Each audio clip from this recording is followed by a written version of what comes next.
Halos lahat ng bisita sa kasal ay bigla na lamang napatingin sa isang estrangherong lalaki na halata sa dumi ng itsura nito na isa siyang pulubi at sa itsura ng kanyang paglalakad ay para bang lango pa siya sa alak na hindi alam kung saan siya pupunta. Pero isa lang ang malinaw, nasa itsura ng paggalaw nito ay siguradong wala siya sa tamang katinuan. Pero labis na ikinagulat ng mga tao nang bigla na lamang na umakyat ito sa stage. At nang biglang magsalita ito sa microphone, isang hindi kapani-paniwalang bagay ang nangyari. Ang kasal nito ay ang kasal ng babaeng si Helen at ng kanyang mapapangasawa na si Kelvin. At noong mga pagkakataon nito ay nasa reception hall sila para maghapunan kasama ang kani-kanilang mga bisita. Punong-puno iyon ng mga tao na mayroong magagara at maayos na kasuotan. At base sa mga nangyayari ay nagiging maayos naman ang takbo ng sitwasyon. Ang MC din na kinuha nila ay talaga namang napakagaling sa kanyang trabaho. Ang mga pagkain at mga inumin ay sinigurado nilang mamahalin at magugustuhan ng mga bisita. At syempre ay hindi naman maaalis ang katotohanan at kitang-kita sa mukha ng mga bisita na talagang ini-enjoy nila ang mga oras na iyon. Nang bigla na lamang nagkaroon ng komosyon sa entrance ng pinto ng nasabing reception hall. Ano nangyari dun? Bakit nagkakagulo yung mga tao sa entrance? Bulungan ng mga tao habang nagmamasid-masid sa mga nangyayari. Doon ay nakakita sila ng isang nanghihina, ngunit napakadumi na matandang lalaki na mayroong napakahabang balbas na nagpupumiglas habang pinipigilan siya ng mga bouncer na makapasok sa loob. Ngunit sa kabila ng pagpigil ng mga bouncer, ay laking gulat nila nang magpakita ang matandang lalaki na ito ng isang invitation card na kinuha niya mula sa kanyang bulsa at masaya niya itong ibinigay sa mga bouncer. Tinignang mabuti ng mga bouncer ang invitation card na dala-dala ng matanda at hindi sila makapaniwala. Kaya naman napabulong pa sila sa isinalang kasamahan upang tignan ito ng maigi. Maya-maya pa, nakipag-usap na ang matandang lalaki na mayroon pa ngang nang iinis na tono. Papapasukin niyo ba ako o kailangan pa nating tawagin si Kelvin para imudmud niya sa mga mukha ninyo yung tamang trabaho na dapat ginagawa ninyo? Kaya naman, wala nang nagawa ang mga bouncer at sa halip ay gumilid na lamang sila upang makapasok ang matandang lalaki sa hallway.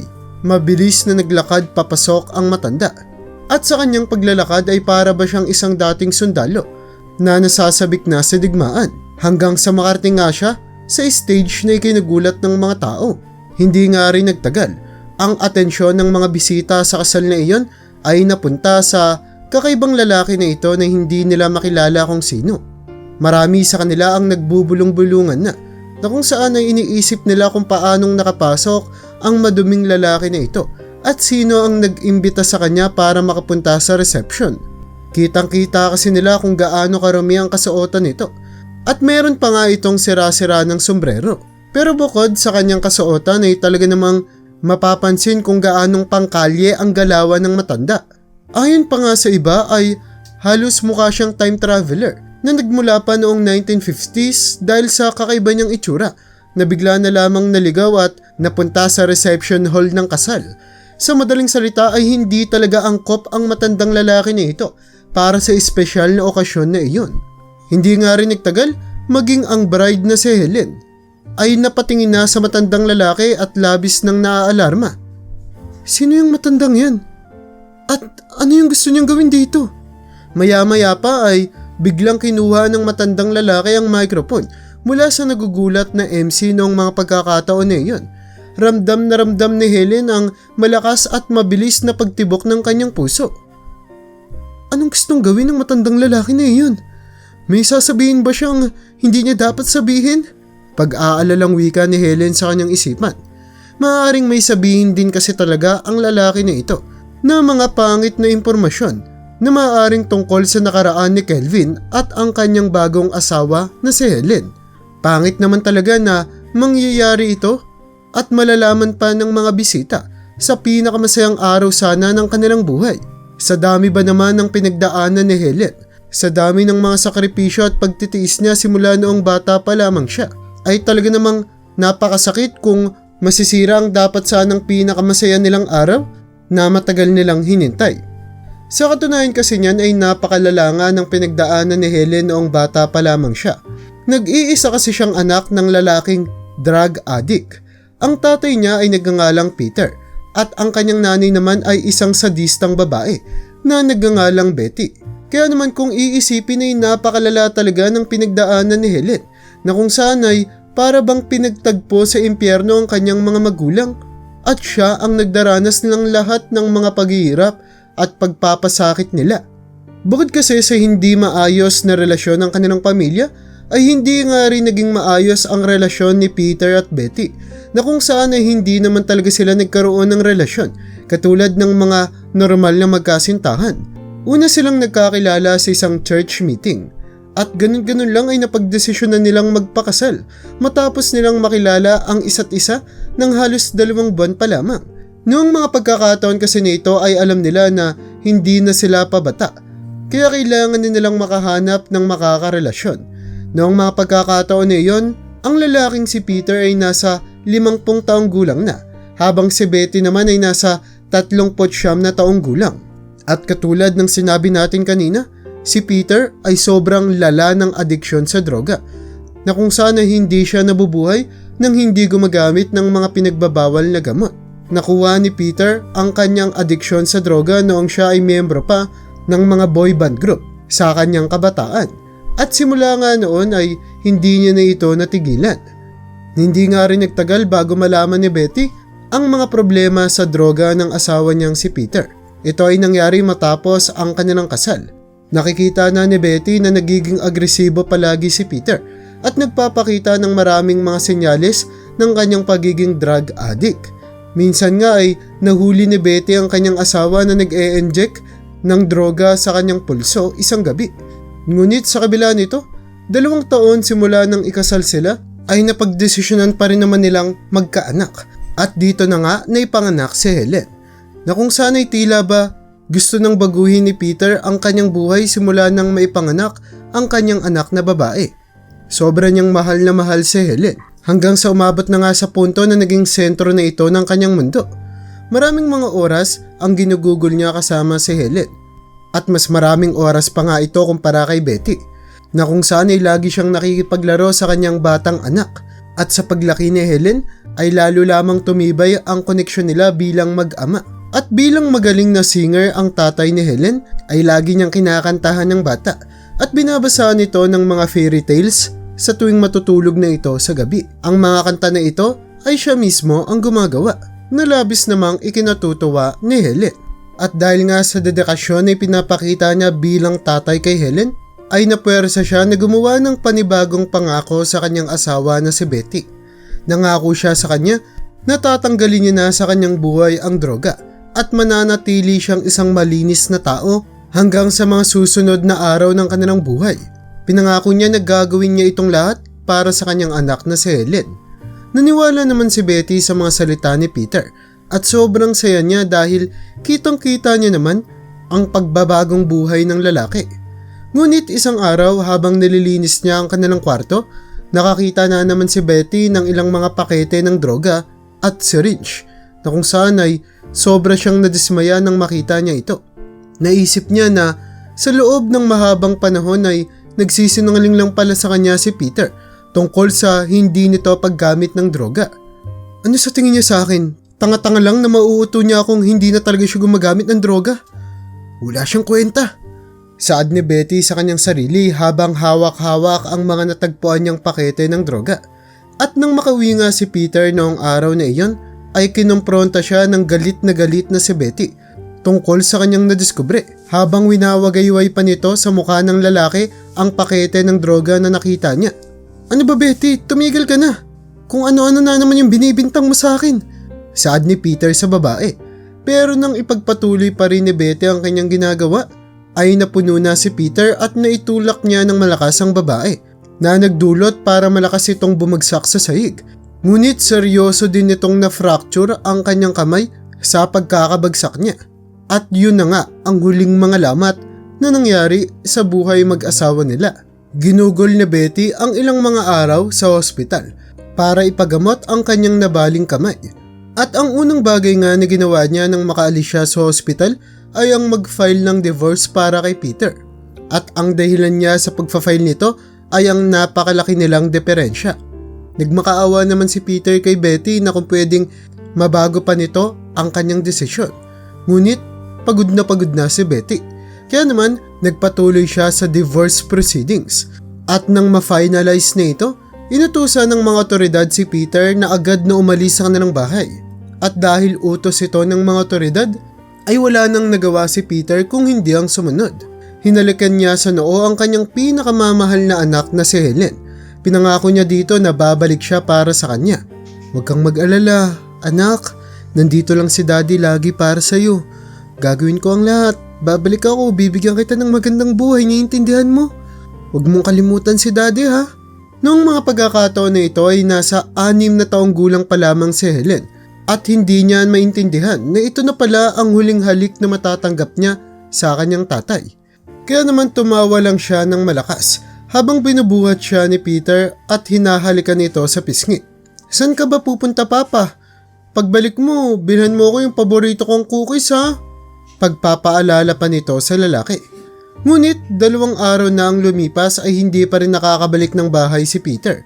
Dito na nagsimulang umiyak ang batang si Helen at nagmakaawa siya sa kanyang nanay na hanapin ang tatay niya. "Ma, bakit ba kasi hindi pa rin po umuwi si Papa? Sabi niya po, bibili lang siya ng cookies ko. 2 gabi ko na po siyang inihintay."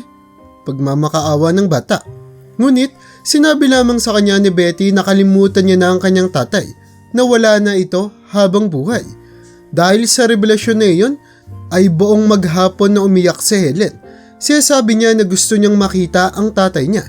Pero winarningan siya ni Betty na kung magpapatuloy ito sa pag-iyak ay siguradong makakatikim siya ng matinding palo. Kaya naman sa halip na umiyak sa nanay niya ay pumunta na lamang siya sa kanyang kwarto, na kung saan ay umiyak siya ng umiyak hanggang sa tuluyan na siyang makatulog.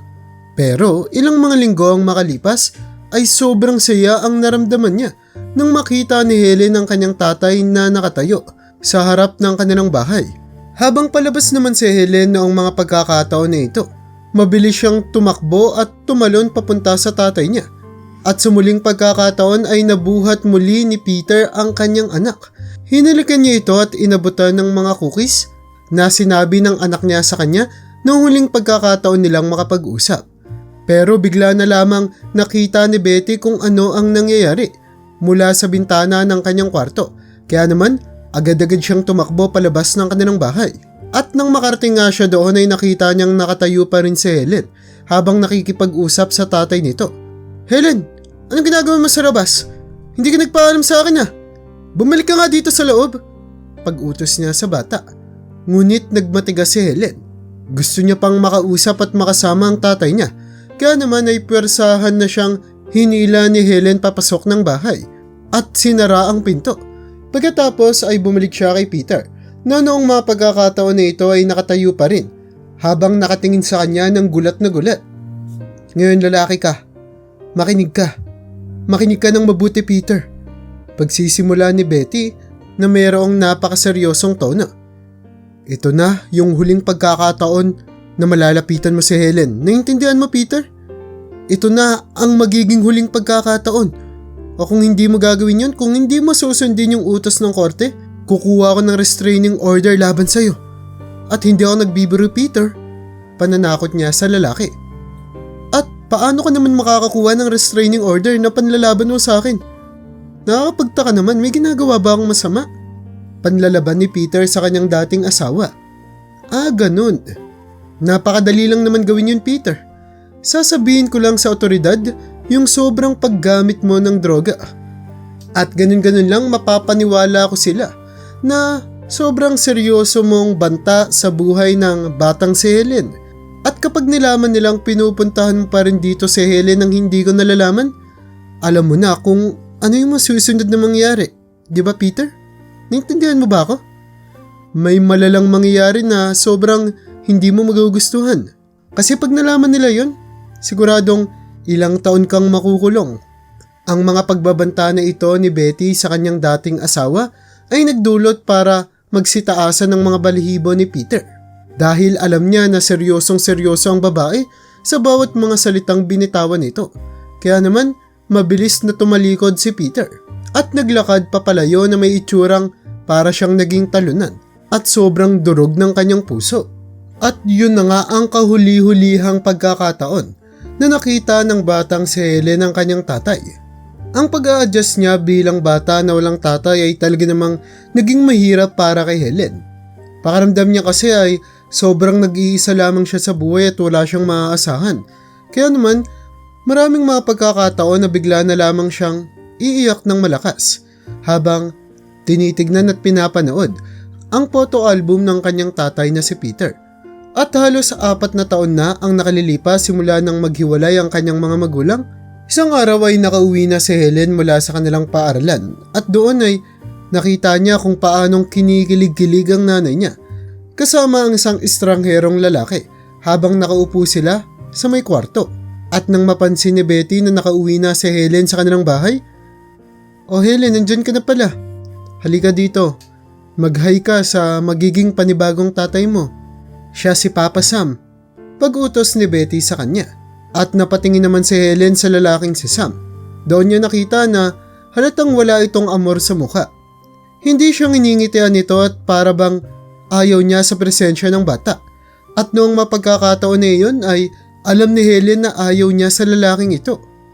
Papaanong ang lalaking ito na may masagwang itsura at ekspresyon sa mukha ay magiging kanyang panibagong stepfather? Yon ang iniisip ni Helen. Iniisip niya kung paano niya ito matitiis. Para sa kanya kasi ang nangyari ay hate at first sight. At simula nga noon ay alam niyang hindi niya magugustuhan ang panibago niyang stepfather. At tama nga siya ng hinala. Minaltrato siya ni Sam na para bang meron itong malaking galit sa kanya. Ginawa niyang alipin ng batang si Helen na kung saan ay palagi niya itong inuutusan na gumawa ng napakaraming mga gawaing bahay at mga pangsariling bagay para sa kanya. Naging sobrang lala ng sitwasyon na ginugugol na nga halos ni Helen ang mga libre niyang oras para pumunta sa bahay ng kanyang kaibigan para kahit papaano ay matakasan niya si Sam at ang walang katapusan nitong pag-utos sa kanya at paggalit. Ngunit malala pa rin ang nangyari. Sa tuwing kasing nagrereklamo si Helen sa kanyang nanay sa kung paanong hindi siya tinatrato ng tama ni Sam, ay iisa lang ang bukang bibig nito.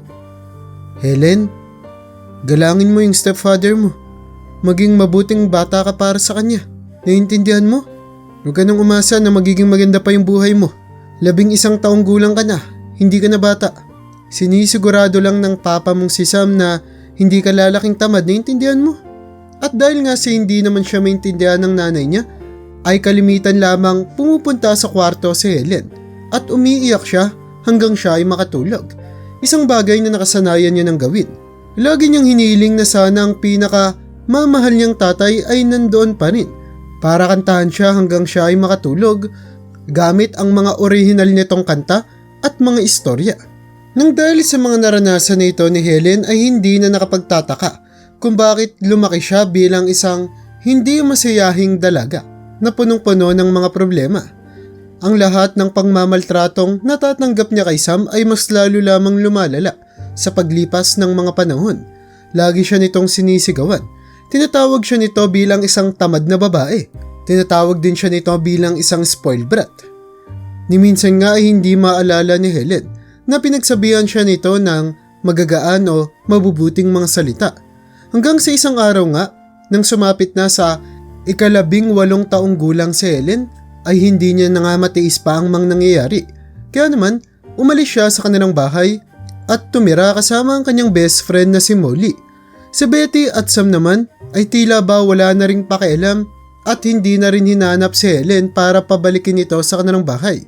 Para kasi sa kanila, ang biglaang pagkawala ni Helen ay isang mabuting pangyayari sa kanilang buhay.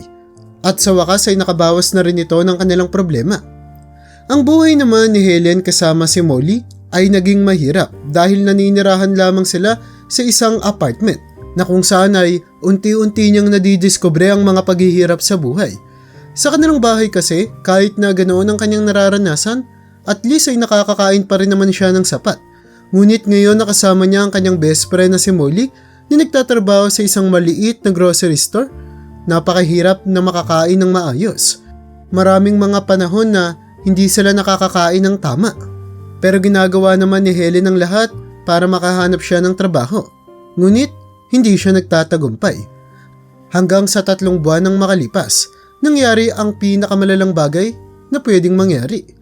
Nawalan ng trabaho si Molly at dito na unti-unting nag-umpisa ang malaimpyernong buhay nila ni Helen. Tanging gutom lang ang kanilang naramdaman sa loob ng napakaraming mga araw. Sa sobrang lalanga nito ay umabot na sa puntong wala na silang magawa kundi ang magnakaw para lamang sila ay makasurvive. Na kung saan ay pupunta si Helen sa malalaking mga grocery store. Magpapanggap siya bilang isang normal na namimili doon. Pero dito ay mabilis at maingat niyang ilalagay ang pakete ng mga pagkain sa kanyang malaking jacket. At pagkatapos ay dahan-dahan na lalabas ng grocery store. Kapag matagumpay niya itong nagawa ay mabilis siyang pumupunta sa kwarto nila Molly. At dito ay ibabahagi niya ang mga nanakaw niyang pagkain para sa kanya. Ang ganitong gawain ni Helen ay nagtagumpay nga sa loob ng 1 buwan. At ito ang ginagawa nila para sila ay makasurvive hanggang sa naubos na nga ang kanilang swerte.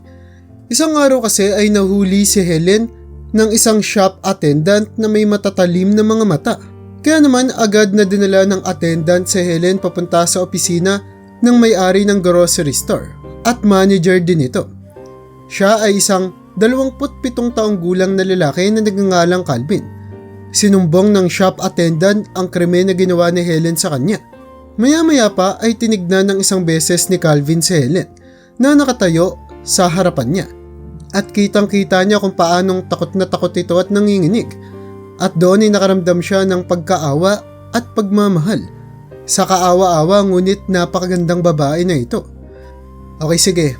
Maraming salamat sa effort mo na mahuli yung kriminal na to. Makakabili ka na sa post mo. Ako nang bahala dito. Pag-utos niya sa kanyang shop attendant. Ngunit nang makaalis na ang shop attendant, ay simpleng pinaupo lamang ni Calvin si Helen at tinanong ito kung nagugutom ba ang babae. Nahihiya naman na sumagot sa kanya si Helen, pero halata na gutom na ito. Opo sir. Mahinang wika niya, pero nasosorpresa pa rin siya sa mabait na pananalita sa kanya ni Calvin at sa mahinang tono nito. Nang sumagot nga si Helen ay pumunta si Calvin sa isang maliit na ref na nakapwesto sa likuran ng kanyang desk at kumuha dito ng isang malaking potato chips. Sinabayan niya pa ito ng isang malaking can ng Coke at nilagay ito sa harapan ng babae. Habang si Helen naman ay merong gutom na mga mata na tinitignan ng mga pagkain na nasa harapan niya. Kaya naman mabilis siyang nagpasalamat kay Calvin at mabilis na kinuha ang mga pagkain sabay kain dito ng mabilis. Habang si Calvin naman ay pinapanood lamang siya na may pagkamangha sa kanyang mga mata. Nang matapos na si Helen sa kanyang pagkain ay muli siyang tinanong ni Calvin. Kumusta ka? Ano nang ginagawa mo ngayon? Bakit mo nagawang magnakaw? Siguradong may sapat ka namang rason, hindi ba? Tanong ni Calvin sa babae. At dito nga ay kinuwento na ni Helen ang lahat ng kanyang pinagdaanan mula sa pagsisimula hanggang sa dulo. At matapos nga ang makabagdamdaming istorya ni Helen, sobra siyang kinaawaan ni Calvin. Kaya naman sa huli ay binigyan niya pa ito ng ilang mga pera. At sinabi niya pa dito na bumalik kinabukasan kasama ang kaibigan niyang si Molly. Hintayin ko kayo ha. Siguraduhin mong isasama mo si Molly. Pagpapaalam nito sa babae. Habang si Helen naman ay walang katapusang pagpapasalamat ang sinabi dahil sa kabutihan ni Calvin sa kanya. Maya-maya pa ay dahan-dahan na nga siyang lumabas sa tindahan ni Calvin. At pagkatapos ay muli siyang bumalik sa kwarto nila ni Molly na kung saan ay naiiyak siya sa kaligayahan sa kung paano siya tinrato ni Calvin at niligtas sa potensyal na pagkakataon na siya ay maaresto at tuluyang makulong. Sa sumunod ngang araw ay bumalik si Helen sa grocery store. Ngayon ay kasama niya na si Molly. Dinala niya si Molly kay Calvin at pinakilala ito sa kanya. Ilang mga sandali pa ay tinanong na ni Calvin ang ilang mga katanungan ng dalawang babae. At nang masagot naman nila ito ng maayos ay bigla niya na lamang inanunsyo ang isang nakakagulat na bagay. Okay, dahil maayos naman pala kayo. Simula ngayon ay empleyado na kayo dito sa tindahan ko. Magiging shop attendants ko na kayo at sana gawin nyo ng maayos yung mga trabaho ninyo. Ngiting wika ni Calvin. Sobrang kaligayahan ang naramdaman ng dalawang babae na kung saan ay nagsimula na nga silang maiyak habang pinapasalamatan ng lalaking si Calvin. Ngunit binigyan lamang sila nito ng isang panyo. Sa ngayon umuwi muna kayo at maghanda na kayo. Bukas na bukas din ay sisimulan nyo na yung trabaho nyo pagkatapos ng training syempre. At simula nga noon ay lagi nang nakakapag-usap si Calvin at Helen hanggang sa tuluyan na nga silang magkaroon ng relasyon. Para kay Helen ay isang bayani si Calvin na tumulong sa kanya at binigay ang lahat ng kanyang mga pangangailangan. Para sa kanya isa siyang tagapagligtas at hindi matatawaran ng mga bagay na ginawa nito sa kanya. Pakiramdam niya ay isang misaya si Calvin na pinadala ng langit para lamang siya ay tulungan. Dahil talaga namang literal na kinuha ni Calvin ang babaeng si Helen mula sa nakapanlulumong sitwasyon. Nilinisan ito at bukod pa doon ay pinangakuan ng walang hanggang pagmamahalan. Pinamalas niya rin kay Helen kung paanong gusto niya itong protektahan at hindi napakawalan habang buhay. Ngayon nga ay sobra na ring napamahal si Helen sa kanya. Sobra niyang nagustuhan ng mga ugali na ito ni Calvin. Para sa kanya, si Calvin ang mundo niya. Isang taon nga lamang naging mag-boyfriend at girlfriend ang dalawa. At pagkatapos noon ay tinanong na ni Calvin ang isang napaka-importanting tanong kay Helen. Ito ay kung gusto bang magpakasal ng babae. Sinagot naman siya nito ng isang malaking oo. At ngayon na nga ang araw ng kanilang kasal na kung saan ay dapat sanang pinakamasayang araw ng buhay ng babae. Pero ngayon ay nandito ang isang matanda at napakaduming lalaki na tila ba ay sisirain ang masaya nilang araw. Bakit ngayon pa? Bakit ngayon pa na napakaraming mga araw? Bakit importanteng okasyon pa ng buhay namin? Ito ang bukang bibig ni Helen habang tinititigan ng lalaki na para bang handa na siyang tanggapin na masisira na ang pinakamasaya nilang araw. Iniisip niya kung paanong pinadala ng nanay niya ang matandang lalaki na ito. Dahil talaga namang hindi sila nagkaayos ni Betty at ng asawa nitong si Sam. Paano kung may pinlanong masama ang nanay niya at ang stepfather niya? Pero sa kalagitnaan ng kanyang pag-iisip, ay biglang nagsalita ang matandang lalaki na nasa stage at pinakilala ang kanyang sarili. Ladies and gentlemen, ako nga pala si Pat, ang drummer boy sa gabing ito. Saad ng lalaki na nagdulot para magtawanan ng mga tao sa kanyang sinabi at pagkatapos ay bigla siyang nagsimulang kumanta. At talaga namang hindi may tatanggi kung gaano kaganda ang kanyang boses. Ngunit ang mga sumunod na nangyari ay ang pinakakagulat-gulat sa lahat. Ilang mga segundo pa lang kasi sa kasagsagan ng pagkanta ng babae ay doon na nagsimulang makilala ni Helen ang kanyang boses. Ito ang boses ng kanyang tatay. Siguradong hindi siya nagkakamali na ang napakagandang boses na iyon at ang tono ng kanyang pagkanta ay ang boses ng tatay niya. Bukod pa doon ay ito ang paboritong kanta na kinakanta lagi ng tatay niya. Sigurado siya at hindi siya nagkakamali. Ang kanta kasi na ito ay tandang-tanda pa ni Helen at meron itong titulo na Ang Aking Munting Anghel.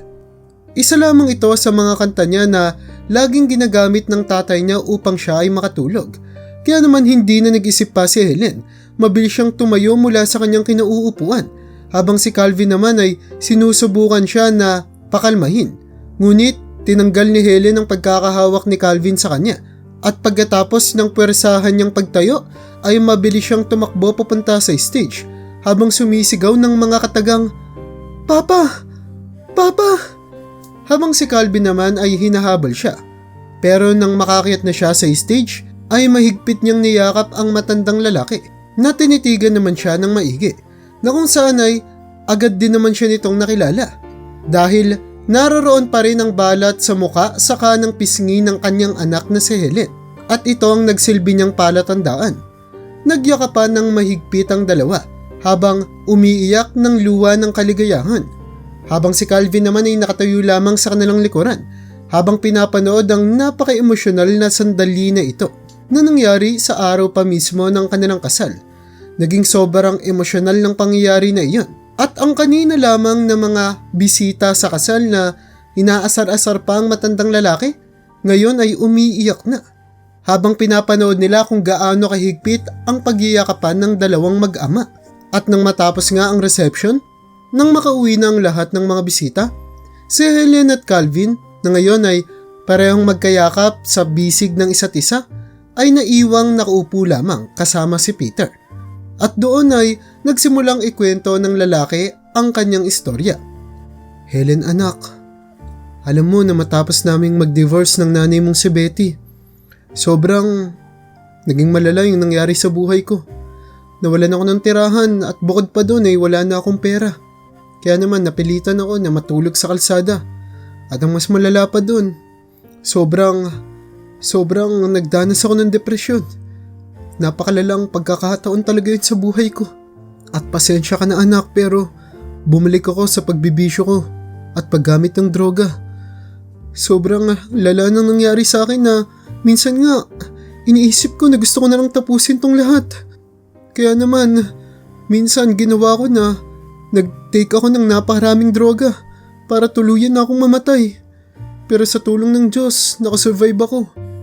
Hanggang sa isang araw, matapos kong malungo sa droga at hilong-hilo na ako. Tatawid na sana ako ng isang kalsada nang biglang mabangga ako. Hit and run yung nangyari. Nawalan ako ng malay at ang tanging naaalala ko lang ay nagising na lamang ako sa hospital. At nang tanungin ako ng mga medics kung ano yung pangalan ko, ang tanging salita lang na nabanggit ko ay ang salitang Pat. Kaya naman simula noon ay tinawag na nila akong Pat. At ayun na yung nanatiling pangalan ko hanggang sa ngayon. Pagpapaliwanag ni Peter. At nang tanungin si Peter ng mga medics ng mas marami pang mga katanungan tungkol sa kanyang sarili, ay wala na nga siyang maalala na kahit na ano. Kaya naman na-diagnose siya ng mga doktor na may amnesia.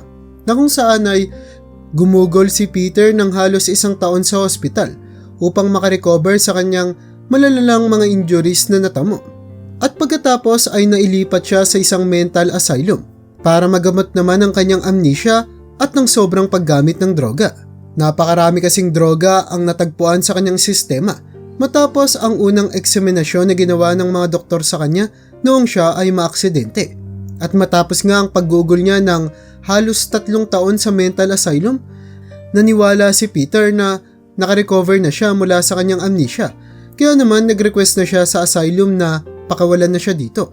Ngunit ang mga otoridad sa asylum natatakot pa rin na hindi pa totoong nakakapag-recover si Peter. Kaya naman napagdesisyon na nila na i-postpone na lamang ang paglabas nito. Ilang beses pang nag-request si Peter na makalaya na siya sa asylum. Ngunit lagi siyang nabibigo. Kaya naman umabot na sa punto na napapagod na siya sa paghihintay sa kanyang paglaya. Kaya napagdesisyon na ni Peter na tumakas sa asylum na iyon.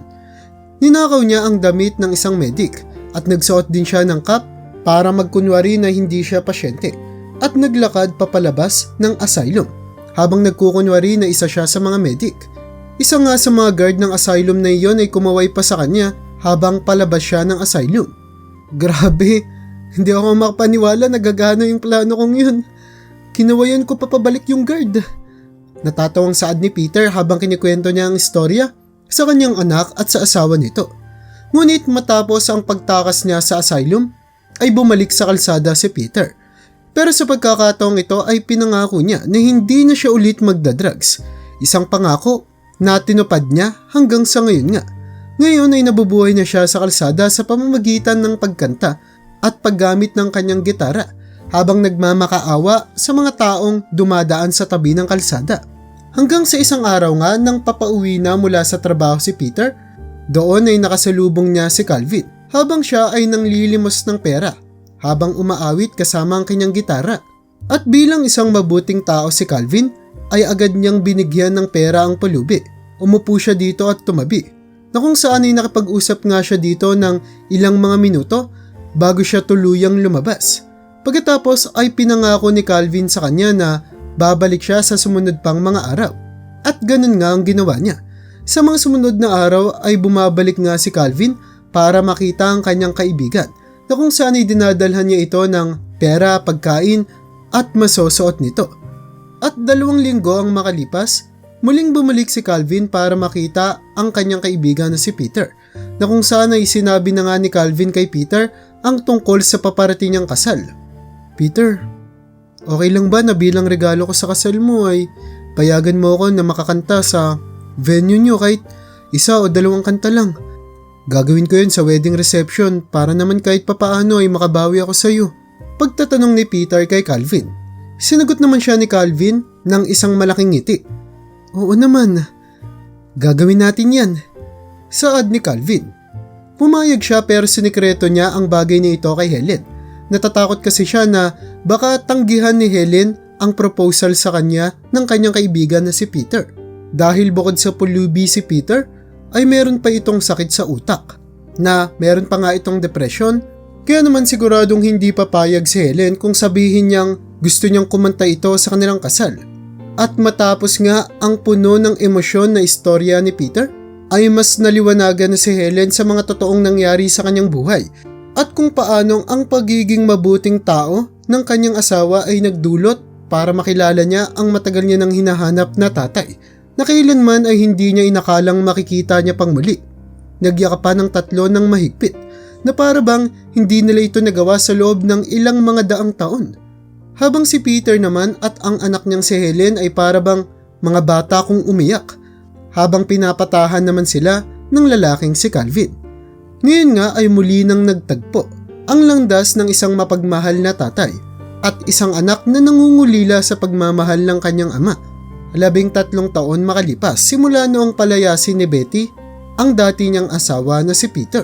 Talaga namang isa ito sa pinakamalaking regalo na natanggap ni Helen sa araw ng kanyang kasal, na lahat ng ito ay pinagpasalamat niya sa Diyos at sa kanyang asawa na ginamit nito para muling mabuo ang kanyang nadurog na puso. Kaya naman kung nagustuhan mo ang storya natin ngayon ay huwag mo namang kalimutang mag-like. Pindutin mo na rin ang subscribe button para makagawa pa tayo ng ganito kagagandang mga istorya sa susunod pang mga araw.